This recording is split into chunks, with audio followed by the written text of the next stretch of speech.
menyanyikan Hidup Jemaat 17 bait pertama 2, 5, dan 6. Tuhan Allah hadir.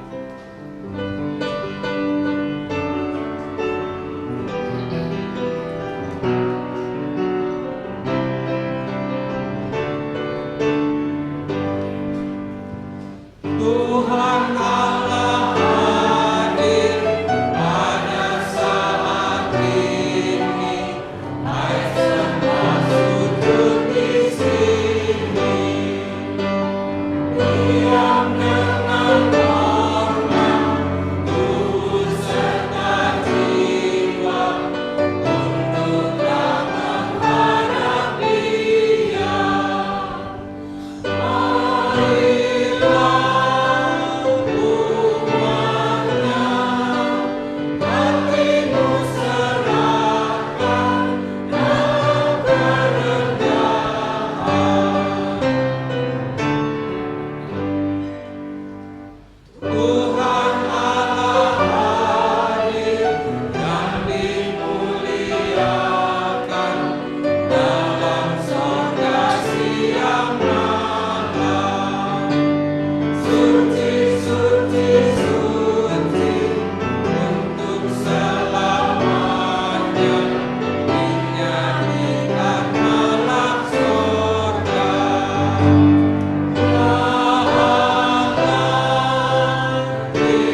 sebagai orang percaya, sebagai lari dari panggilan Tuhan, kita seringkali jauh dari kasih Tuhan. Mari kita saat ini dalam Tuhan, di dalam kerendahan hati kita memohon pengampunan dari Dia. Satu di dalam doa. Tuhan, semua yang terhimpun saat ini adalah orang-orang berdosa di hadapan-Mu. Untuk setiap pelanggaran dan kesalahan yang kami lakukan, Engkau setiap perkataan yang menyakitkan hati orang lain, untuk setiap perkataan kami yang kadang membunuh sukacita di dalam kehidupan orang lain, Tuhan, ampunilah kami. Untuk setiap perbuatan kami, tingkah laku kami yang seringkali menjadi batu sandungan bagi kehidupan orang lain, Tuhan, ampunilah kami. Bapa di dalam sorga, kami percaya bahwa hanya melalui pengampunan Tuhan kami boleh merasakan jamahan kasih Tuhan. Hanya dengan pengampunan-Mu kami diangkat, kami bangkit kembali, karena Tuhan sudah mati dan bangkit bagi kami. Tuhan sudah menebus dosa-dosa kami. Bahkan Engkau mengangkat kami sebagai anak-Mu. Bapa di dalam surga, hadirlah Engkau saat ini Bapa, di dalam setiap hati kami, untuk menyentuh, untuk menyinari, untuk menyengat hidup kami, agar kami sadar bahwa tanpa Tuhan kami bukan siapa-siapa, bahwa tanpa Tuhan kami hanyalah tubuh, tulang dan daging, tapi kami tidak memiliki roh Allah di dalam hidup kami. Biarlah Engkau Tuhan hadir di dalam setiap kami, menguatkan kami untuk menjalani hari-hari ke depan kami, karena kami yakin Tuhan sudah lebih dulu ada di depan kami, menanti kami untuk dikasihi dan diberkati oleh.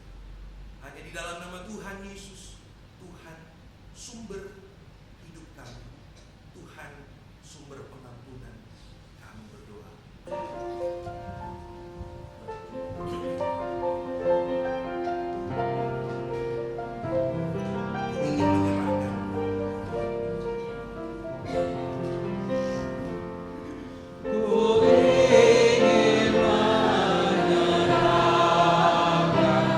Seluruh hidupku, sekali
imanlah telah diberikan kesaksian kepada nenek moyang kita.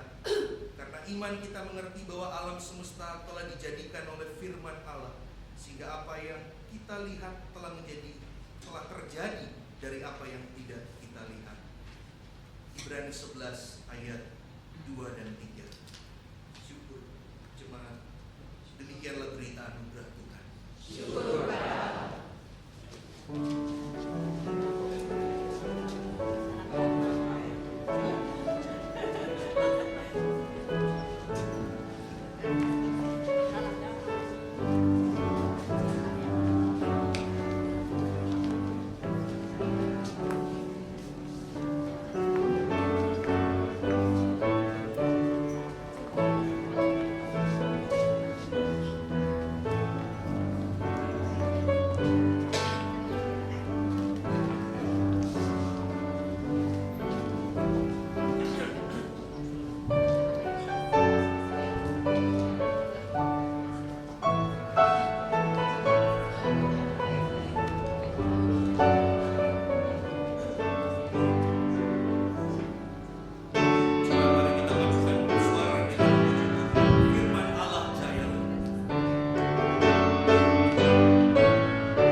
Kita akan masuk dalam pelayanan firman Tuhan.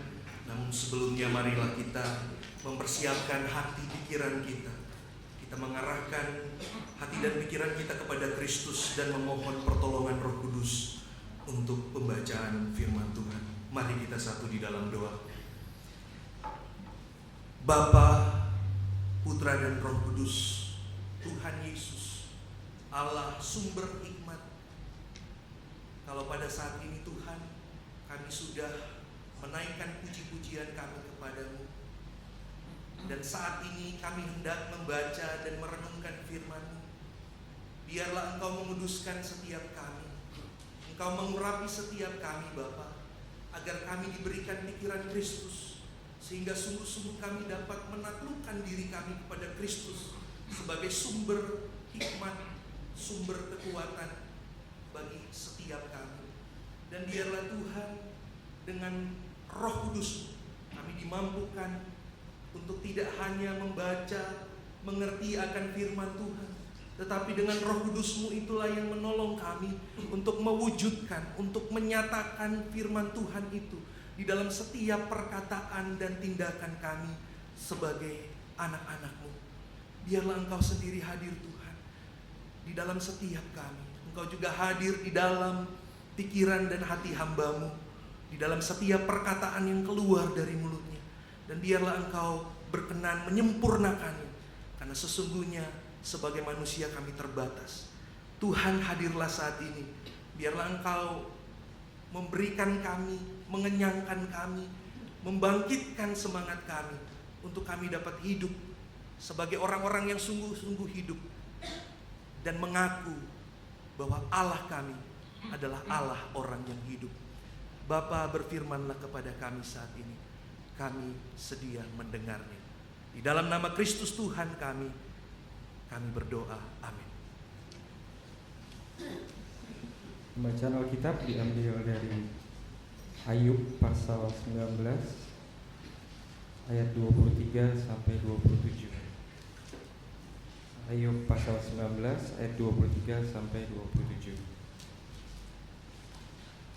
Kiranya perkataanku ditulis, dicatat dalam kitab, terpahat dengan besi pengukir dan timah pada gunung batu untuk selama-lamanya. Tetapi aku tahu penebusku hidup, dan akhirnya ia akan bangkit di atas debu. Juga sesudah kulit tubuhku sangat rusak, tanpa dagingku pun aku akan melihat Allah, yang aku sendiri akan memihak kepadaku.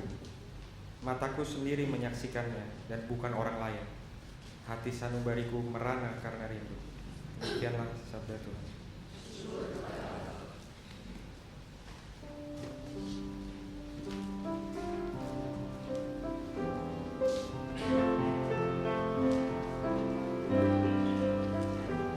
Mari jemaat kita menanggapi dengan menyanyikan Mazmur 17 secara berbalasan. Saya akan mencontohkan terlebih dahulu, setelah itu jemaat bisa mengikutinya dan kita menyanyikan bertanggapan.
Berseru aku padamu karena kau menjawabku.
Tesalonika 2 ayat 1 sampai 5, dilanjutkan ayat ke-13 sampai 17. Tentang kedatangan Tuhan kita Yesus Kristus dan terhimpunnya kita dengan Dia, kami minta kepadamu saudara-saudara, supaya kamu jangan lekas bingung dan gelisah, baik oleh ilham roh maupun oleh pemberitaan atau surat yang dikatakan dari kami, seolah-olah hari Tuhan telah tiba. Janganlah kamu memberi dirimu disesatkan orang dengan cara yang bagaimanapun juga, sebab sebelum hari itu haruslah datang dahulu murtad dan haruslah dinyatakan dahulu manusia durhaka yang harus binasa, yaitu lawan yang meninggikan diri di atas segala yang disebut atau yang disembah sebagai Allah. Bahkan ia duduk di bait Allah dan mau menyatakan diri sebagai Allah. Tidakkah kamu ingat bahwa hal itu telah kerap kali kukatakan kepadamu ketika aku masih bersama-sama dengan kamu? Dilanjutkan ayat ke-13. Akan tetapi kami harus selalu mengucap syukur kepada Allah karena kamu saudara-saudara yang dikasihi Tuhan, sebab Allah dari mulanya telah memilih kamu untuk diselamatkan dalam roh yang menguduskan kamu dan dalam kebenaran yang kamu percayai. Untuk itulah Ia telah memanggil kamu oleh Injil yang kami beritakan, sehingga kamu boleh memperoleh kemuliaan Yesus Kristus Tuhan kita. Sebab itu, berdirilah teguh dan berpeganglah pada ajaran-ajaran yang kamu terima dari kami, baik secara lisan maupun secara tertulis. Dan Ia, Tuhan kita Yesus Kristus, dan Allah Bapa kita yang dalam kasih karunia-Nya telah mengasihi kita dan yang telah menganugerahkan penghiburan abadi dan pengharapan baik kepada kita, kiranya menghibur dan menguatkan hatimu dalam pekerjaan dan perkataan yang baik.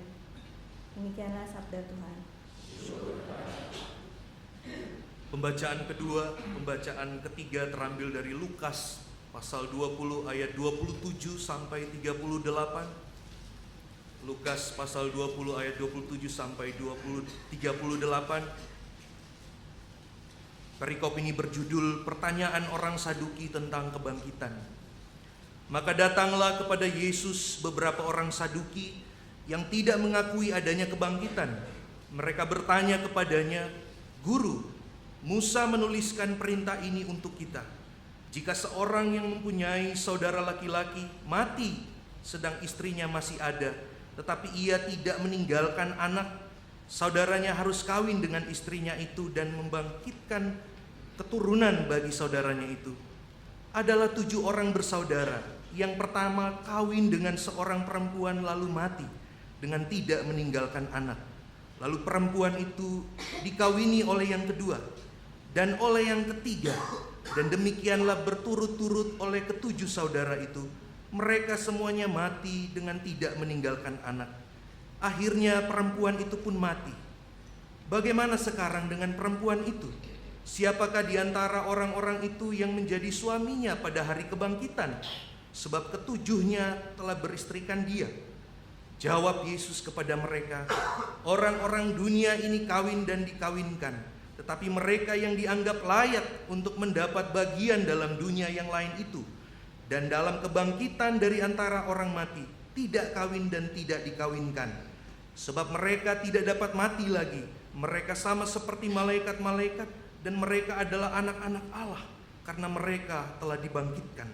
Tentang kebangkitan, tentang bangkitnya orang-orang mati, Musa telah memberitahukannya dalam nas tentang semak duri, di mana Tuhan disebut Allah Abraham, Allah Ishak, dan Allah Yakub. Ia bukan Allah orang mati, melainkan Allah orang hidup, sebab di hadapan Dia semua orang hidup. Demikianlah Injil Yesus Kristus. Berbahagialah mereka yang mendengarkan firman Tuhan dan yang memeliharanya. Haleluya.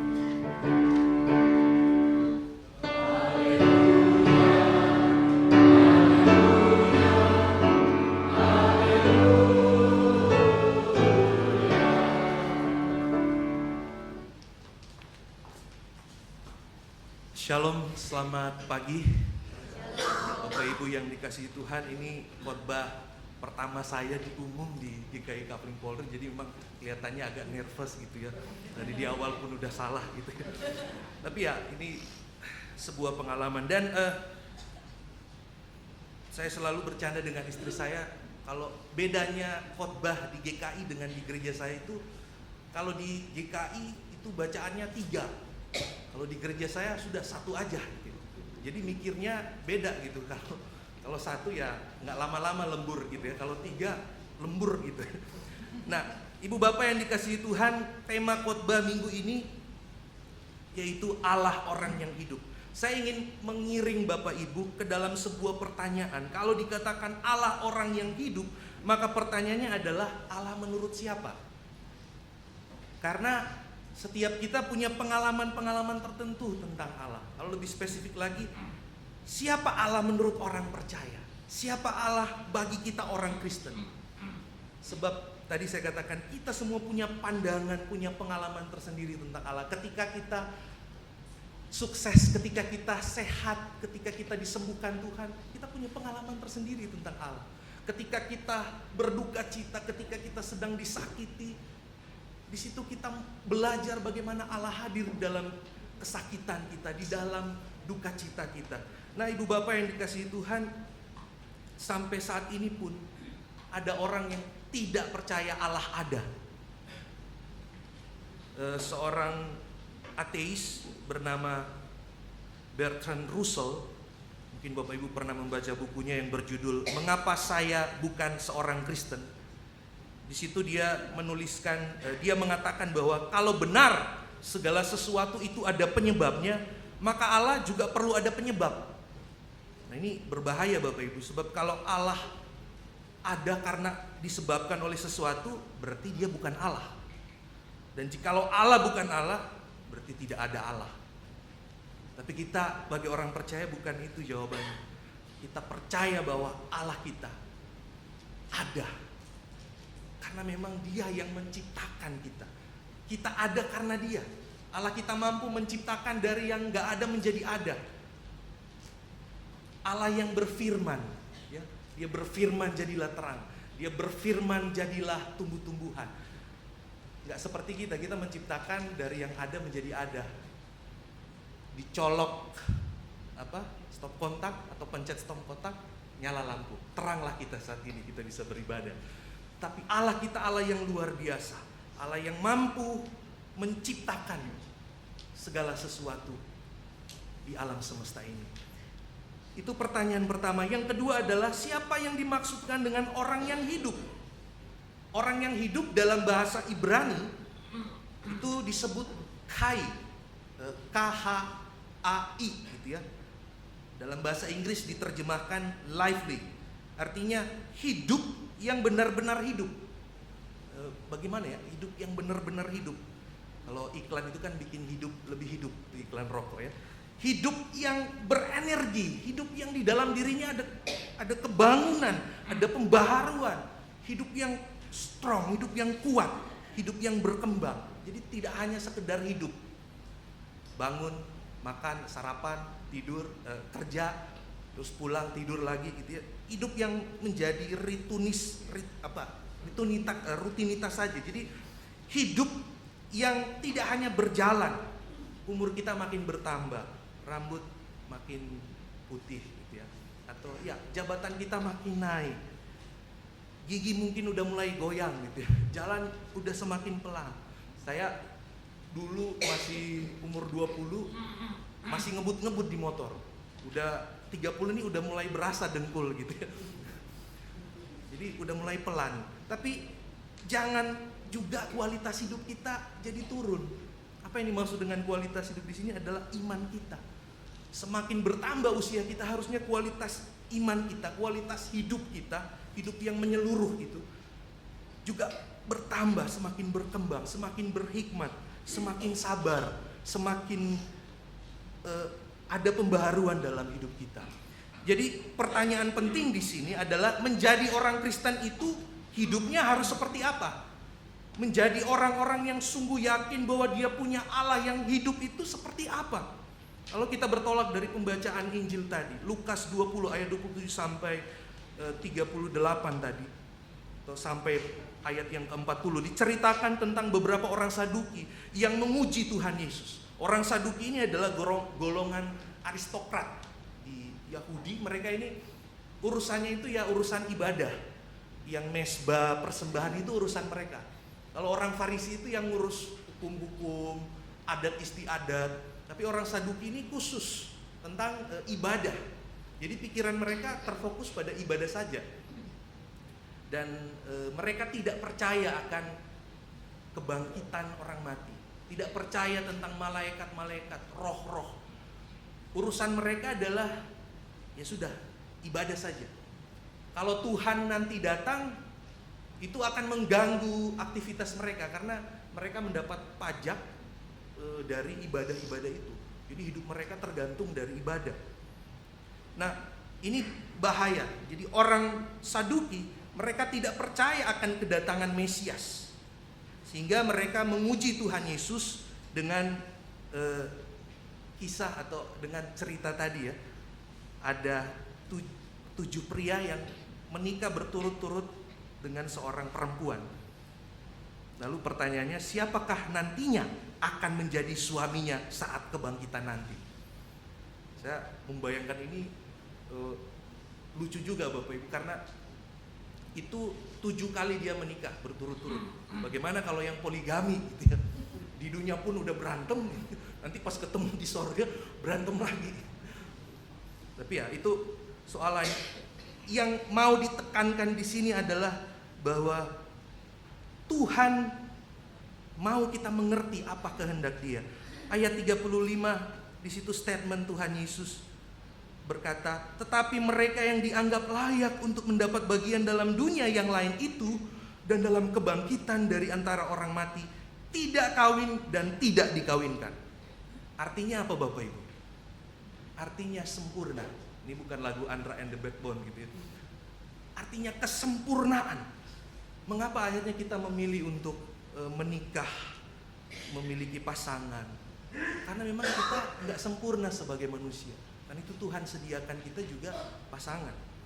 Kita membutuhkan pasangan untuk saling menolong, untuk saling menguatkan, untuk saling memotivasi. Tapi bukan berarti yang tidak menikah itu sudah sempurna. Gitu ya.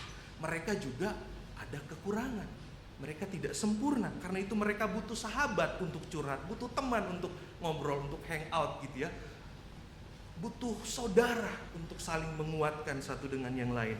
Jadi yang mau ditegaskan firman Tuhan di sini bahwa Allah kita bukanlah Allah yang berhenti pada kematian, tetapi Allah yang bangkit.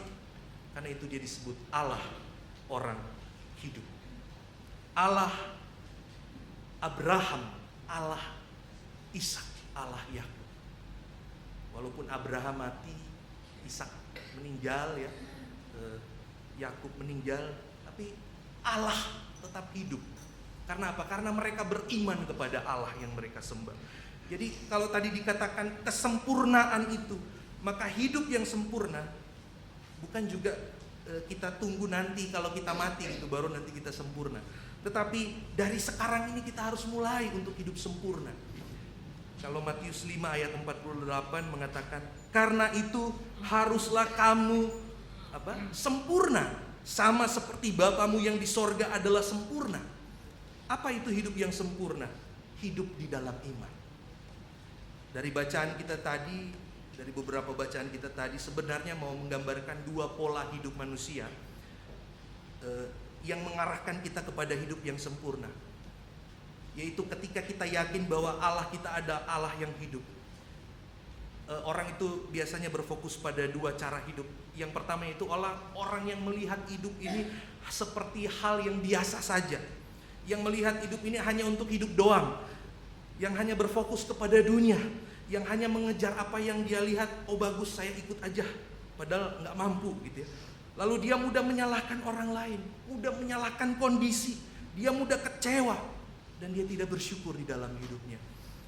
Berbeda dengan orang yang dalam hidupnya itu penuh gairah, penuh passion, ada sesuatu yang dia mau kejar. Dan orang ini kita belajar dari pembacaan kita tadi.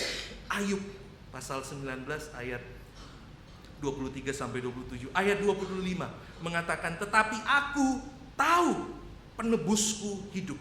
Ini dalam bahasa Ibrani dikatakan we yada. We itu bisa berarti dan atau tetapi. Yada itu artinya ada atau yakin. Dalam terjemahan bahasa Inggris, yada itu berarti I firmly believe. Saya sungguh-sungguh percaya bahwa Tuhan adalah penebusku. Tuhan adalah penolongku. Penebus itu juga bisa diterjemahkan sebagai penolong, yang mampu menolong Ayub ketika dia menemui kesulitan dalam hidupnya. Ini juga menjadi kesaksian iman bagi setiap kita, bahwa ketika kita menghadapi persoalan, pergumulan hidup kita harus punya statement iman dalam diri kita bahwa hanya Tuhanlah penolong kita. Hanya Tuhan yang mampu menolong kita dalam setiap kesulitan hidup kita. Yang kedua, orang yang hidupnya penuh gairah, orang yang hidupnya yakin bahwa Allahnya adalah Allah orang yang hidup, maka dia akan berfokus pada Allah. Mazmur 19 tadi ya, ayat 1 sampai 9, khusus ayat yang ke-7 di situ dikatakan, tunjukkanlah kasih setiamu yang ajaib. Dalam bahasa Ibrani, kasih ajaib itu berasal dari kata palah, P-A-L-A-H gitu ya. Palah, bukan pala manis dari Manado gitu ya, atau manisan pala dari Bogor, tetapi pala di sini berarti keajaiban. Keajaiban Allah, perbuatan-perbuatan Allah yang membuat apa yang menurut kita tidak mungkin, tapi Tuhan memungkinkan itu terjadi. Tuhan yang memulihkan kita, Tuhan yang menyembuhkan kita. Kalau ingat cerita ke-10 orang kusta gitu ya, apa yang terjadi dengan mereka? Mereka dianggap sampah masyarakat, tapi mereka ingin bertemu dengan Tuhan Yesus. Mereka berusaha meraih Tuhan Yesus dan berteriak, walaupun agak jauh gitu ya, Yesus, Tuhan, kasihanilah kami. Dan apa yang Yesus katakan? Pergilah, bertemulah dengan imam-imam. Lalu mereka jalan.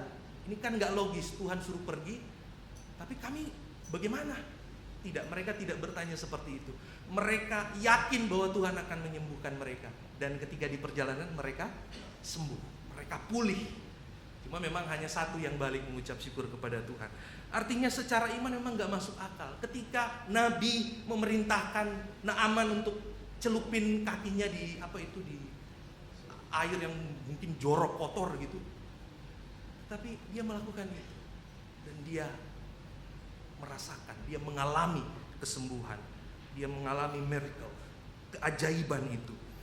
Jadi Tuhan mampu berbuat apa yang tidak mungkin menurut kita. Yang ketiga, orang yang meyakini bahwa dia percaya Allahnya adalah Allah orang yang hidup, maka ia harus menjadi orang yang bersyukur. 2 Tesalonika 2 ayat 13 tadi. Akan tetapi kami harus selalu mengucap syukur kepada Allah karena kamu saudara-saudara yang dikasihi Tuhan, sebab Allah dari mulanya telah memilih kamu. Garis bawahi kata memilih kamu. Artinya Tuhan sudah memilih kita. Untuk apa? Untuk diselamatkan. Dan itu garansi bagi kita yang mau mengucap syukur kepada Allah. Mengucap syukur walaupun bukan kalau gitu ya. Kalau saya naik jabatan, saya mengucap syukur. Kalau saya dapat berkat, saya mengucap syukur.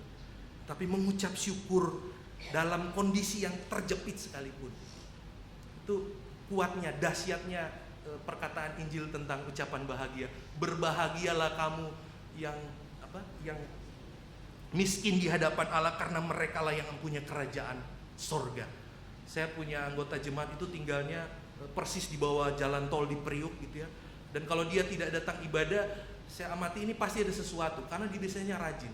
Ketika saya sampai di situ, ternyata dia sedang sakit. Tapi pas ketemu dia nyengir-nyengir, ketawa-ketawa. Halo Pak, saya masih bersyukur ada istri saya di sini, ada anak saya. Saya bersyukur Bapak bisa datang di sini. Kita yang melihatnya, aduh ini Bapak udah panas tinggi, itu badan keringatan. Tapi dia dengan iman, dia yakin bahwa Tuhan akan menolong dia. Walaupun dia nggak punya uang, tapi dia tetap bersyukur bahwa Tuhan akan melakukan hal-hal yang ajaib di dalam hidupnya. Jadi Inilah passion, kegairahan hidup orang beriman. Ada sesuatu yang dia mau kejar dalam hidup ini. Bukan melihat hidup sebagai ya udah saya hidup hanya hidup saja gitu. Tetapi ada yang mau dia raih. Dia memeras otaknya, dia mengeluarkan segala kreativitasnya. Dia memikirkan bagaimana panggung ibadah ini jadi lebih kreatif, tidak hanya artistik. Kenapa? Karena Allah kita adalah Allah yang kreatif. Jadi kita sebagai orang percaya juga tidak akan kehilangan akal. Tuhan akan memberikan hikmat kepada kita untuk berpikir kreatif di dalam hidup ini. Yang terakhir saya ini mengutip sebuah kata dalam bahasa Ibrani, emun, iman, artinya aman. Jadi kenapa Ayub bisa akhirnya tetap yakin bahwa Tuhan bersama dia? Karena dia yakin dia aman bersama penebusnya, bersama Allahnya. Apa yang kita butuhkan di dalam hidup ini adalah iman kepada Tuhan. Walaupun kita dalam tekanan hidup, tetapi penolong sejati kita adalah Kristus. Saya nanti semoga ini tidak kelihatan aneh setelah khotbah ini, saya akan turun bernyanyi. Jadi tidak hanya berkhotbah, saya ikut bernyanyi nanti. Judul lagu itu kalau tidak salah, You Are My Hiding Place. Ada satu bait di situ mengatakan, I will trust in you. Let the weak say I am strong in the strength of the Lord. Saya mau percaya kepada Tuhan. Dalam kelemahan saya kuat. Karena apa? Karena kekuatan dari Allah. Karena Tuhan yang menguatkan kita. Kita bisa berjalan ke gereja hari ini itu karena Tuhan. Saya dalam kehidupan saya, ketika saya berjalan dari manapun ke tujuan saya selalu percaya Tuhan ada lebih dulu di tempat itu sebelum saya sampai. Jadi kalau Bapak Ibu berangkat kerja, yakinlah bahwa Tuhan sudah ada di sana, menunggu kita untuk sampai di situ, untuk melayani Dia. Karena disitulah kita mau percaya kepada Tuhan. I will trust in you. Dan Dia akan menguatkan kita dalam setiap kelemahan kita. I will trust in you. You always fill my heart. I will trust in you. Amin. Tuhan memberkati.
Marilah kita bersama dengan umat Allah di masa lalu, masa kini, dan masa depan, mengingat pengakuan pada baptisan kita menurut pengakuan iman rasuli. Aku percaya kepada Allah, Bapa yang Maha Kuasa, Khalik langit dan bumi, dan kepada Yesus Kristus, Anaknya yang tunggal Tuhan kita, yang dikandung daripada Roh Kudus, lahir dari anak darah Maria, yang menderita sengsara di bawah pemerintahan Pontius Pilatus, disalibkan, mati dan dikuburkan, turun ke dalam kerajaan maut. Pada hari yang ketiga, bangkit pula dari antara orang mati, naik ke surga, duduk sebelah kanan Allah, Bapa yang Maha Kuasa.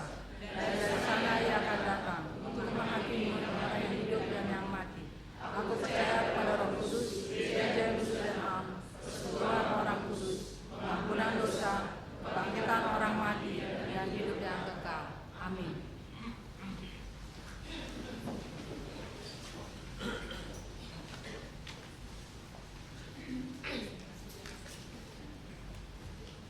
Bapak Ibu yang dikasihi Tuhan, mari kita berdoa.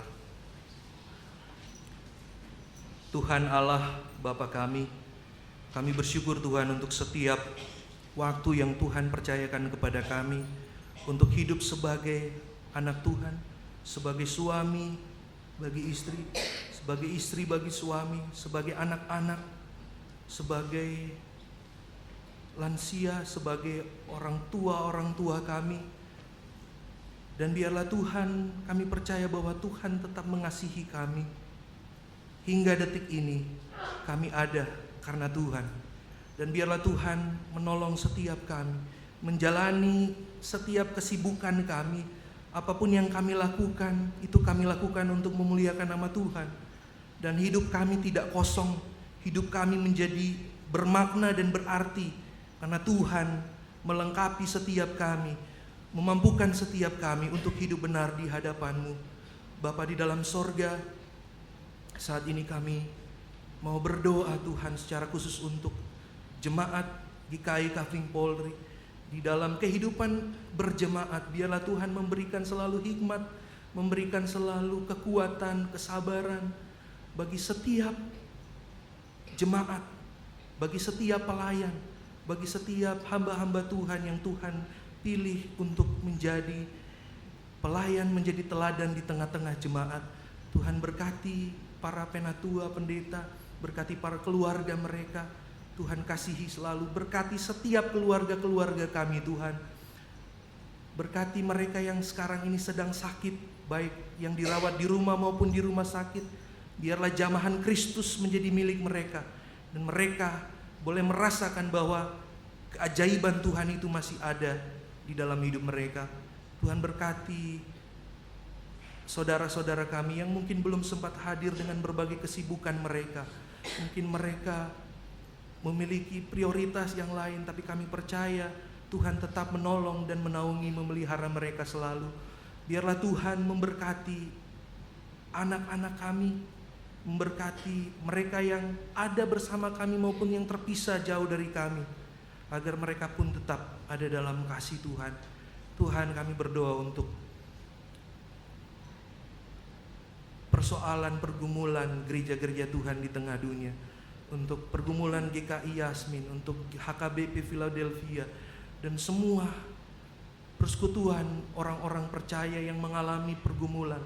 Kami percaya bahwa kami tidak kehilangan iman, karena Tuhan ada untuk menguatkan, untuk memampukan kami bangkit, untuk membuat kami bertahan di dalam kesulitan mereka. Tuhan, berkatilah gereja Tuhan dimanapun mereka berada, mereka yang sekarang ada dalam kondisi peperangan, mereka yang sedang terhimpit, mereka yang kelaparan di Afrika, di Somalia, dan begitu banyak tempat-tempat yang di dalamnya mereka bergumul. Apakah Tuhan masih ada? Tapi kami percaya, dan biarlah Tuhan menolong mereka untuk hadir, sehingga mereka punya keyakinan bahwa Tuhan kami adalah Allah orang yang hidup. Bapa di dalam sorga, ini doa kami, doa syukur kami kepadamu, karena kami percaya Tuhan tidak pernah meninggalkan kami sedetik pun ketika kami sungguh-sungguh berpaut kepadamu. Hanya di dalam nama Tuhan Yesus, Tuhan sumber hikmat, sumber kekuatan hidup kami, Kami berdoa dengan doa yang Kau ajarkan kepada kami. Bapa kami dalam surga, kuduskanlah nama-Mu. Datanglah kerajaan, jadilah kehendak-Mu di bumi seperti di surga. Berilah kami pada hari ini makanan kami yang secukupnya. Dan ampunilah kami akan segala kesalahan kami, seperti kami mengampuni orang yang bersalah pada kami. Dan jangan bawa kami dalam pencobaan, tetapi lepaskanlah kami daripada yang jahat. Karena Engkau yang punya kerajaan, kuasa dan kemuliaan sampai selama-lamanya. Amin.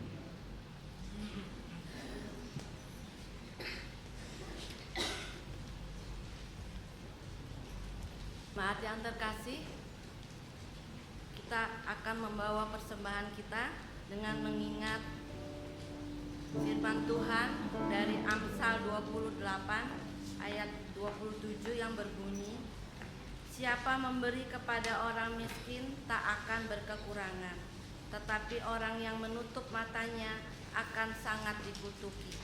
Untuk mengiringi persembahan, kita akan memuji dari Kidung Jemaat 439 bait 1 sampai dengan 4, bila topan keras melanda hidup. Oh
kita berdoa. Tuhan Yesus, sungguh kami bersyukur dan berterima kasih atas penyertaan-Mu, pemeliharaanmu, dan kebaikan-Mu kepada kami semua hingga saat ini. Bapa, kami akan membawa persembahan ini ya Bapa. Kiranya Tuhan menerima dan menguduskan persembahan ini sehingga dapat bermanfaat bagi orang-orang di sekeliling kami yang membutuhkan. Terima kasih Yesus. Hanya dalam nama Yesus Kristus Tuhan kami yang hidup kami memohon. Amin.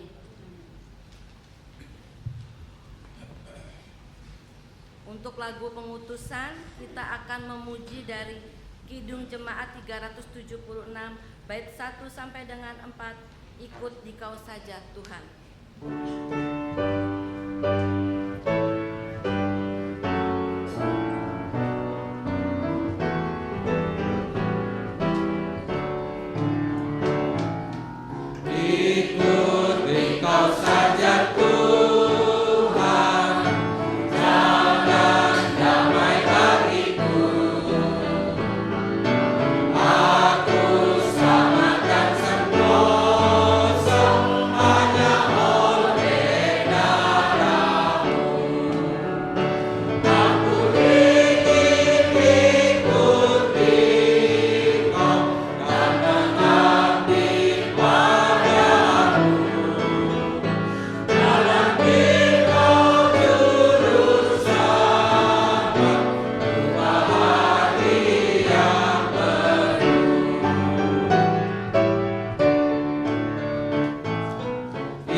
dan dengan iman kita tetap yakin bahwa kita punya Allah, yaitu Allah orang yang hidup, Allah yang selalu memberkati kehidupan kita, dan kita mau ikut Dia.